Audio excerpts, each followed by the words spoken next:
Red Feather presents From the Archives. Chapter 42, Nonfiction.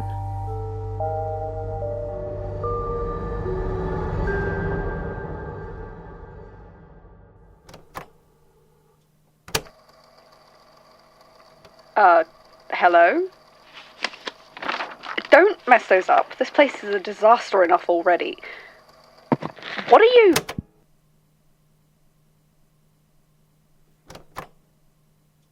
Said you wanted to give a statement. If that's not what you're here to do, you can leave instead of destroying my property. Fine. We can talk. But no tape. Oh, can we? What are you even here for exactly? Good question. Is that... Have you ever seen a book like this before? A lot of strange books come through here, but I think I've actually heard of this particular one. So he did come in here. Ren did, yeah. Your doc, then. He said he was worried about you. Yeah. That guy, big heart.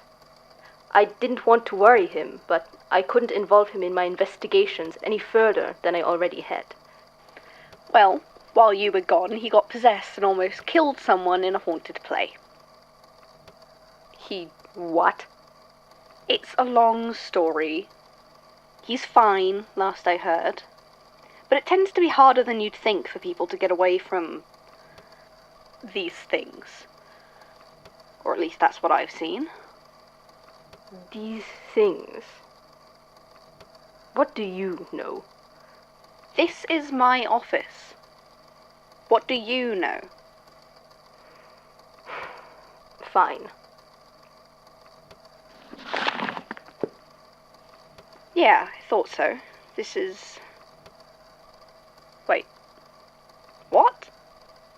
I don't know that name. Who is that? Nobody who exists in this world, so far as I can find.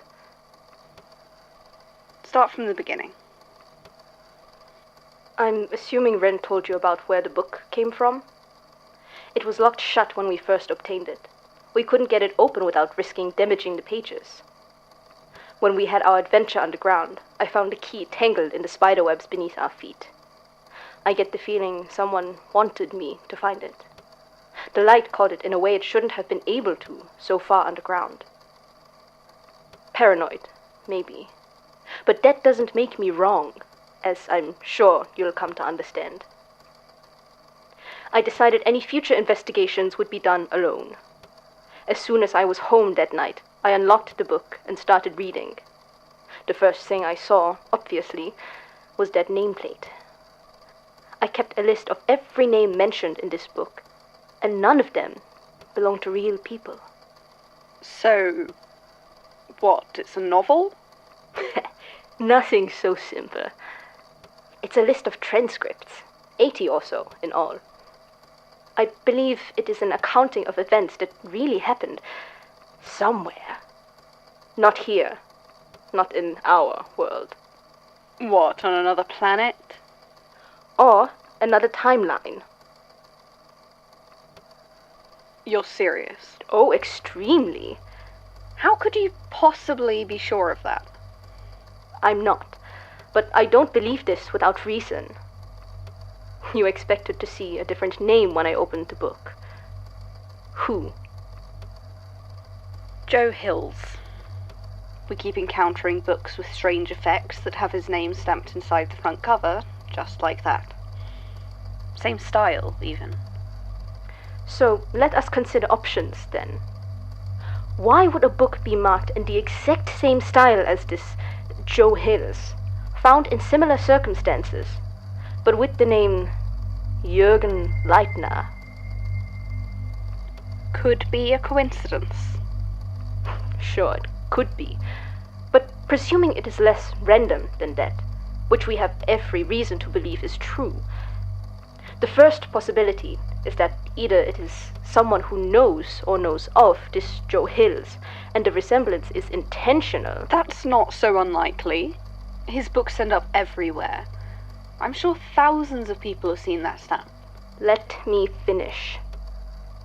The second possibility is that this Leitner person occupies the same space as Joe Hills, but in a somehow different reality. I'm going to call that a reach. I hope you've got more evidence than just this. That's why I'm here. Here? The story that's laid out here, it's incomplete. There are many details missing, but it's about a very similar institute to this one, or similar in some aspects at least. And there are certain details in here that no one could possibly know, unless there's a correspondence between this text and our world. I figured if anything would be able to confirm or disprove my theories, it would be a conversation with the archivist. Why me and not someone like Izuma? He's in charge. Well, you are the main character, and I have reason to believe the head of the institute may be untrustworthy.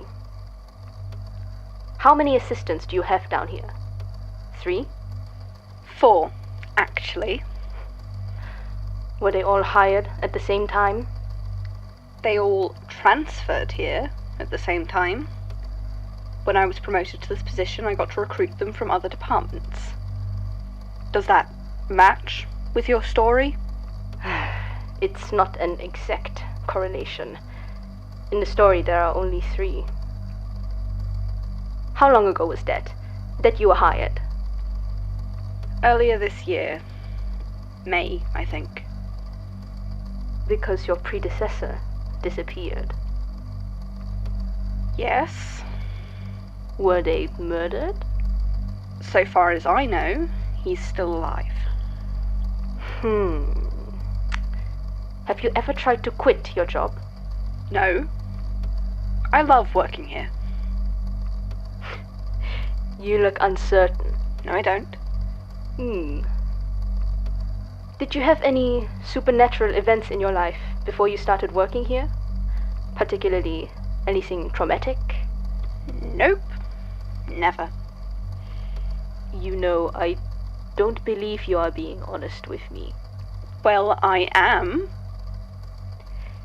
Have you experienced any personal changes since beginning in this position? What do you mean by changes? Psychological, for instance. Have you caught yourself thinking differently at all? Maybe. That's not too unusual with a new job, is it? Perhaps not.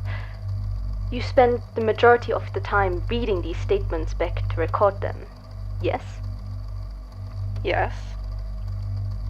How does that make you feel?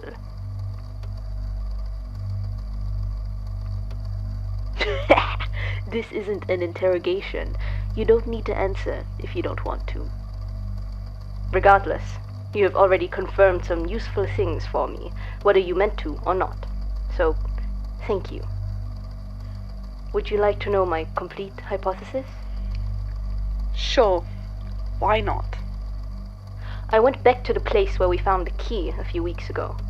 Levered up the stone that revealed the ladder down to the sewer. It's all gone now. No tunnels, no spiders, no webs. I think, perhaps, whatever was there was never supposed to be there at all. I told you I think it wasn't an accident I found this key and this book. A trail was laid, and I think it was laid to tempt whoever stumbled on it into wondering about the nature of this reality. Enlighten me, then. None of this is real. None of... This, everything, this timeline. I think between these 2 parallel narratives, one must have come first and the other splintered off. And I think we did not come first. Uh-huh. You don't believe me, That's fine. I didn't come here for validation. I know what I've seen. Best of luck, archivist. I would be mindful of your choices if I was you.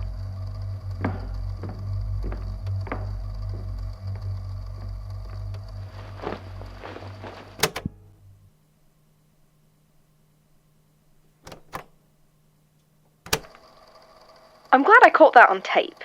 He pitched my first recorder out the window. Rude. He wouldn't let me really get a close look at the text of that book of his, but at least I've got this. I'll have to listen back to what he said. I don't believe him, for the record. His conclusions are absolute nonsense. But I do have to wonder, some of the things he knew could be public knowledge. I think Etho's disappearance was even in papers. But what he said about the statements, well, it's strange, that's all I'll say about it. Spooky.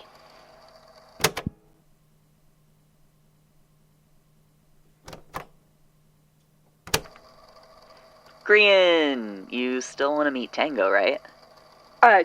Yes? Zed just dropped in to leave a message from him. Apparently there's something really, weird going on up north, and he's heading out there to study it. Seraph was... Never mind. We're going. Do you know where, exactly? And what do you mean by weird? Yeah, it's, National Park. I wrote it down. And you know how Zedaf is with useful information. I'm not sure. He said something about a developing event, and then when I asked him why he wasn't going himself, he said he didn't want to contaminate anything. Did he say anything about when this was happening? Now? He said he didn't know exactly when it would kick off, but that it'll probably be in the next day or so.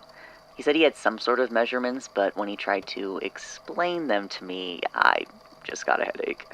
Interesting. A developing event that Tango Tech wants to be there for. That's something I've got to see.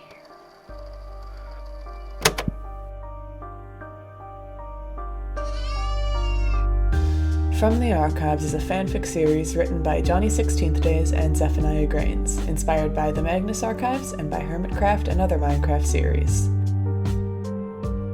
This chapter was performed by Butterscotch Bread as Doc, Tizzy as Grian, and Chrisrin as Impulse. Editing for this episode was done by Butterscotch Bread and Maxie. Music was composed by Noctude and Butterscotch Bread. Thanks for listening.